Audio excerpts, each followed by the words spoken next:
Assalamualaikum warahmatullahi wabarakatuh. Yang terhormat Pak Hananto selaku dosen pengampu mata kuliah manajemen strategik. Kami dari kelompok 2, kelas 636B26 dari kampus UPSI Selipi ingin mempresentasikan hasil makalah kami yang berjudul Analisis Penerapan Manajemen Strategik pada PT Unilever Indonesia Tbk. Sebelum memasuki materi, saya akan memperkenalkan nama anggota kelompok 2. Yang pertama, Putri Utami dengan NIM 6322055. Yang kedua, Lestari Pujiastuti dengan NIM 632200545. Yang ketiga, Siti Nurhamida dengan NIM 632200498. Dan yang keempat ada saya sendiri, Nurul Hafitriani 632200809. Yang kelima ada Putri Dinda dengan NIM 632200427. Yang terakhir ada Ajeng Putri Nurfadila dengan NIM 632200923.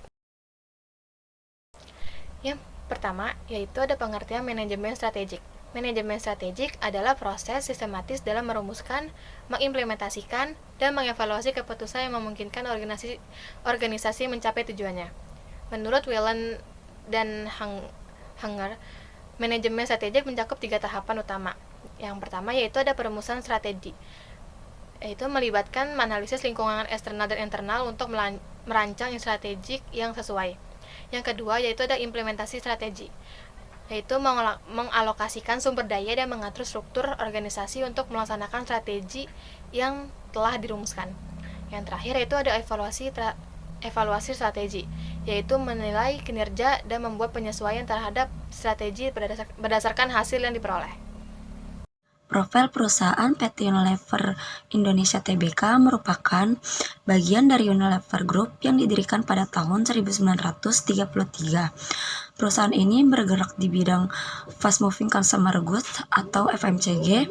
Perusahaan ini memproduksi barang perawatan pribadi, peralatan rumah tangga, serta makanan dan minuman dengan merek-merek ternama seperti Lifebuoy, Dove, Sunsilk, Pepsodent, dan Bango.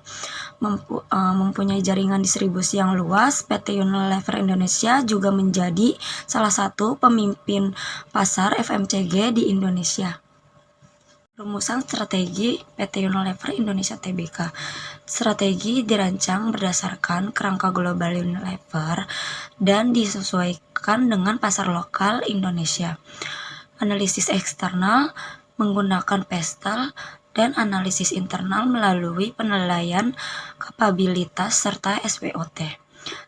Fokus strategi dibagi menjadi 3, inovasi produk berkelanjutan, penguatan portofolio merek, serta digitalisasi pemasaran dan rantai pasok untuk menjawab tren konsumen digital. Baik, di sini saya akan menjelaskan tentang implementasi strategi. PT Unilever Indonesia Tbk mengimplementasikan strateginya dengan cara menginovasi produk seperti Pepsodent Herbal dan Royco tanpa MSG. Hal ini sudah disesuaikan dengan gaya tren hidup sehat yang ada di masyarakat kita. Perusahaan ini juga mengadopsi digitalisasi dengan menjalin kemitraan e-commerce seperti Tokopedia, Shopee, dan lain-lain dengan memanfaatkan data konsumen untuk strategi pemasarannya serta efisiensi operasional. Dalam aspek keberlanjutan, Unilever menjalankan program yang bernama Unilever Kompas yang berfokus pada pengurangan emisi, penggunaan plastik daur ulang, serta pemberdayaan masyarakat. Selain itu, strategi pengembangan SDM dilakukan melalui pelatihan dan program kepemimpinan guna meningkatkan kapabilitas karyawan. Selanjutnya akan dibahas oleh Ajeng. Terima kasih. Baik, selanjutnya akan dijelaskan oleh saya. Nah, di sini untuk memahami posisi strategis perusahaan, berikut analisis SWOT dari PT Unilever Indonesia. Dimulai dari strength, PT Unilever Indonesia memiliki portofolio merek yang kuat dan dikenal luas seperti Pepsodent, Rinso, dan Lifebuoy. Yang kedua, memiliki jaringan distribusi yang luas dan efisien dan juga komitmen tinggi terhadap inovasi produk dan keberlanjutannya. Lanjut ke weakness, PT Unilever Indonesia memiliki ketergantungan pada bahan baku impor, sehingga rentan terhadap fluktuasi nilai tukar. Lalu yang kedua juga memiliki biaya operasional yang cukup tinggi serta terbatasnya fleksibilitas harga untuk segmen konsumsi berpenghasilan rendah. Lanjut kita masuk ke opportunities-nya, PT Unilever Indonesia memiliki pertumbuhan kelas menengah yang meningkatkan daya beli masyarakat, juga perkembangan e-commerce dan digitalisasi saluran distribusi baru, serta permintaan tinggi terhadap produk yang sehat dan ramah lingkungan. Terakhir, Treats, PT Unilever Indonesia memiliki persaingan ketat dari merek lokal maupun internasional, juga memiliki ketidakpastian regulasi dan kondisi ekonomi nasional maupun global, serta perubahan tren dan preferensi konsumen yang cepat.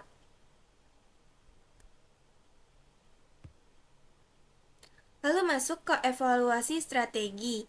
Nah, PT Unilever Indonesia secara rutin mengevaluasi strategi yang telah dijalankan untuk memastikan apakah strategi tersebut berjalan sesuai dengan tujuan perusahaan. Nah, evaluasi ini dilakukan dengan menggunakan berbagai alat pengukuran yang saling terintegrasi. Salah satu alat yang digunakan adalah Key Performance Indicator atau KPI, yaitu indikator yang digunakan untuk mengukur pencapaian kinerja di setiap divisi, baik dari sisi keuangan maupun non-keuangan. Selain itu, Unilever juga menggunakan Balance Sheet Scorecard yang menilai kinerja perusahaan dari 4 aspek utama, seperti keuangan, kepuasan pelanggan, efisiensi proses internal, dan kemampuan pembelajaran organisasi. PT Unilever juga melakukan audit internal dan eksternal untuk memastikan bahwa strategi yang dijalankan sudah sejalan dengan visi dan misi perusahaan. Lalu, hasil dari evaluasi ini disampaikan melalui laporan tahunan dan laporan keberlanjutan yang akan dipublikasi secara terbuka kepada masyarakat dan pemangku kepentingan. Selanjutnya akan dijelaskan oleh teman saya. Yang selanjutnya adalah kesimpulan.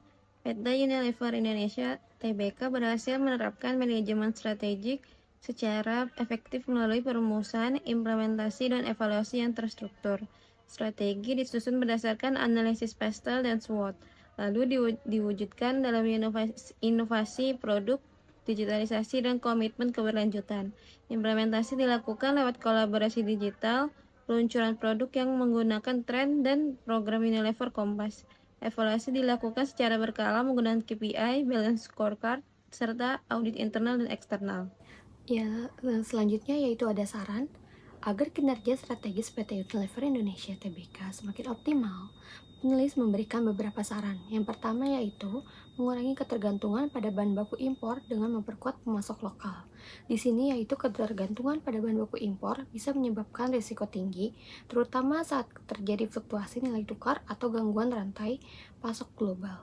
Dengan memperkuat kerjasama dengan pemasok lokal, Unilever dapat menekan biaya produksi, meningkatkan efisiensi logistik, serta mendukung pertumbuhan ekonomi lokal. Lalu yang kedua yaitu ada meningkatkan kecepatan adaptasi terhadap perubahan preferensi konsumen. Konsumen saat ini cenderung lebih dinamis dalam memilih produk dipengaruhi oleh tren gaya hidup sehat, keberlanjutan, dan juga nilai-nilai sosial. Dengan memiliki sistem yang tanggap dan fleksibel terhadap perubahan tren ini, Unilever dapat terus memenuhi kebutuhan pasar dan mempertahankan daya saing. Lalu yang ketiga, memperluas pemanfaatan teknologi digital untuk inovasi produk dan layanan. Teknologi digital memberikan peluang besar untuk menciptakan produk baru, meningkatkan pengalaman pelanggan, serta memperkuat strategi pemasaran.